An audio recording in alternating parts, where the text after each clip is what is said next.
We're starting over. And here's the rules. I'm starting over from zero. I have nothing in a business bank account. May have personal assets. So I want to be clear. Like I may have a few $1,000 tied to my name, but objectively, we're going to try to do this in a way that requires little to no money. And we're going to try to do it as quickly as possible. So we're starting down here. Up here is our 7-figure agency. So you got this gap here. And through here is everything that we need. And there's going to be phases, right? And there's about 4 distinct phases that I want to talk through, right? You've got freelance, you've got operator, you've got, I'm just going to shorthand it by architect mode, and then you've got owner mode, right? So depending on where you're at, this is going to adjust what we're focusing on because if I'm starting at ground zero, I'm freelance. I'm going to be doing absolutely everything. If we're looking at operator, it's you plus some contracted work. This may originally be VAs. Highly recommend if you can using people that are in the same country that you are, ideally same time zone, even if they're same city. Digital teams are really hard to manage, and the more scattered they are, the harder it is to bring group culture. So we'll go over some of that. Architect mode is you've built the systems plus the team, and you're kind of in the mix, but overall, that you've got a system and a team that's process and it's process driven. And so you're doing less of the work. And then you've got owner mode where you just lead the people and you have the systems and the team and the people in place to just execute. Arguably, as it stands where I am, I'm, for transparency's sake, between architect and owner, right? And the reason I say that is I still, partly because I like and enjoy it, but also partly because I want to nail this part just perfectly. I still do a lot of the sales as far as the practical delivery of the products that we offer, which our company does: SEO, CRO, website design, Google paid ads, YouTube ads, basically anything inside of search ecosystem. And now it's also incorporating ranking inside of ChatGPT and Perplexity, stuff like that. But you have these 4 different places, and it's important to understand what point you're at. Freelancer, this is typically your 0 to like 10K a month. And this is important to know too, like when is it applicable to start hiring people, right? For operator, this is your K to probably K mode. There's enough meat on the bone that you could be hiring some people to do some things for you. You got to get some leverage back. You're probably going to need some tools. We're going to go over some of that as well. Knowing what those are is super important. For architect, shoot, got me out of the board. Fun fact, I'm a lefty. And so sometimes this is a little bit more difficult. I keep hitting the back button with the top part of my hand here. All right. So architect is going to be, lost pen mode, lost my color, is going to be 20, probably like 50K plus. Owner is 50K and up. This is where you're in the model of multiple 7 figures, right? You've got maybe even multiple teams running different departments, etc. So there's your breakdown on that. Let's zoom out of this. We're going to redraw the model. And something else I think is important. Every one of these videos that you consume, everybody thinks in terms of, I'm right here, over here's the money, and there's this nice straight path that you're going to follow. In reality, you're here, the money's over here, and it looks like this. And we're aiming to straighten the through line here as much as possible. Let's change colors here. Straighten the through line. Let's get a broader stroke here too. Straighten the through line so that you can shorten, condense that. That's the purpose of you watching videos like this or consuming content like this is, all right, how do I shortcut my way there? And I intentionally am going to talk through some things that at first you may be like, oh, this is boring. I don't want to hear about this. But this is the hard truth and the things that you're going to have to embrace to truly see success in this. So before we move on, now we kind of understand, what our different phases are that we're going to be moving through. We have to determine some things, and these are going to determine how long this takes you to achieve the desired result. Number 1 is going to be, let's change colors again. Let's go to white. Number 1, skill. What are your skill sets? Okay, this left-handed situation is getting annoying. I'm also realizing you're not seeing everything that I'm showing. So let me make sure that I adjust up here on this screen. So this is what I was talking about: straight line versus windy path and wanting to find the through line. And we moved over here to skill. And you should be able to see those. I forget that the board doesn't move up here on the screen that I'm sharing versus the one I have down here on the tablet we're working on.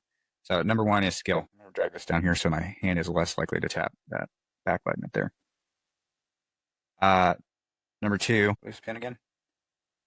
Number 2 is knowledge. These are different. You have natural skill sets. These can be speaking, the ability to do sales, the ability to build systems, natural innate ability and skill sets. And then you have knowledge, like things you're acquiring. You're watching this video. I'm going to be transferring knowledge to you today. Then you have number 3, confidence. And then number 4 is ability to sell. Now, those sound like separate, but I actually intend in this particular context for them to be both, because one of the biggest reasons that I left my career with Walmart was I was actually running from leadership. I didn't want to take on my next iterative progression inside of that company would have led to additional money. I had great benefits, etc. But I was running from, I didn't want to lead people. This led me to this belief that I was going to jump in, run a company, that it was just me, and I was going to still be able to make millions of dollars. And yet, at the end of the day, I want to summarize for you that there's not one thing that still exists today that's real big, well recognized, that was built by just one person. There'd be arguments of like, oh, you've got Michelangelo built the sculpture of David and blah, blah, blah, blah. There's examples of things people did, individuals did, but there were still people behind them supporting them that led to that being something so great and so big. Realistically, the biggest skill set that I want you to understand you're going to need to make this super successful is you need to learn how to inspire and lead people. Without that skill set, you're going to hit roadblocks and you're going to bump up against a ceiling that you're not going to be able to break through until you decide, determine, hey, I can do this. But let's talk about this one here. I think this one's super important, confidence. The difference in me and you at the end of this video, you will understand what skills you need to possess, but you may not possess them. You will need knowledge, and you may have all the knowledge you need. In fact, this is the biggest pitfall. That's supposed to say pit, but it doesn't say it very well. So let's redraw it. Pit. The biggest pitfall is that you will spend all of your time. This was my biggest pitfall because I'm a chronic learner. I love learning things. I've got so much stored information on how to do things that I'm never going to use in my life. That's a problem. If you know these things, but you don't go execute them, you're not going to get anywhere. And I know you inherently know that. I know this is nothing new under the sun, but I just want to reinforce this is the biggest pit, and you will circle round and round and round and round and round and round and round until you decide, I know that I need to go get the skill sets. And the only way that I'm going to go get the confidence is by executing. And I understand that I have to become a leader. If you can get to that point, you can charge what you want to who you want and run a team that will execute the way mine does. But again, back to the gap. You've got me and you, and we have our skill, knowledge, confidence, and leadership. I've got the skills, the knowledge, the confidence, and leadership because I've already done it. You can't take that away from me. You can't take the skill of me being able to sell. You can't take the skill away from me for being able to get on camera and speak into it with confidence in order to create ads. You can't take away my skill set of the ability to persuade people, to lead people. You can't take my leadership ability away. You can't take my confidence that my product and service work. I love this example. Let's say you watch a ton of YouTube videos on jujitsu. When you go get in a fight, if you've never actually got on the mat and rolled, you're going to get your ass handed to you because you need the reps. The reps give you confidence and the instinctive ability to listen to your instincts and just move without thought, right? If you get in a headlock and someone's choking you out, there's a right way and a wrong way to handle that. There's a right way to move. There's a right way to get them to release the choke, etc. And if you have not trained yourself to have that correct movement pattern to work your way out, maybe you need to get your shoulders to the mat. That's not the instinctive place you want to go. You tend to want to roll, and that can actually make the choke tighter. And until you train that out of yourself, your reaction to a stressful, pressurized situation of being choked is going to lead to you getting tapped many times. And it's the same thing here inside of your business. If you don't learn to control that feeling of anxiety or pressure and know the right action steps to take, you're going to be spending money on some ads to get some new customers, and you're going to tap out before you get to the desired outcome.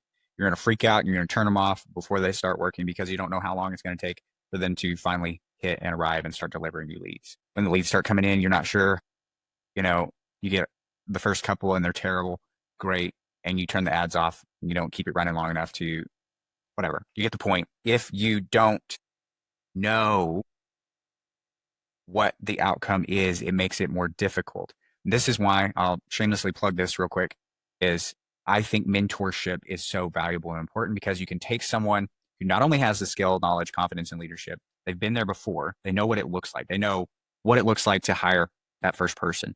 They know what they should pay them. They know what skill sets they should have.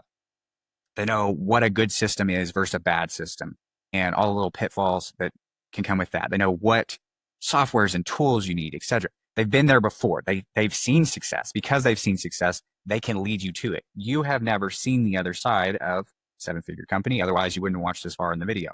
So having someone like me who's willing to get on a one-on-one call with you, figure out where you're at, what the bottlenecks are, what skill sets you need to level up on, what your biggest constraint in your business is and where you need to focus,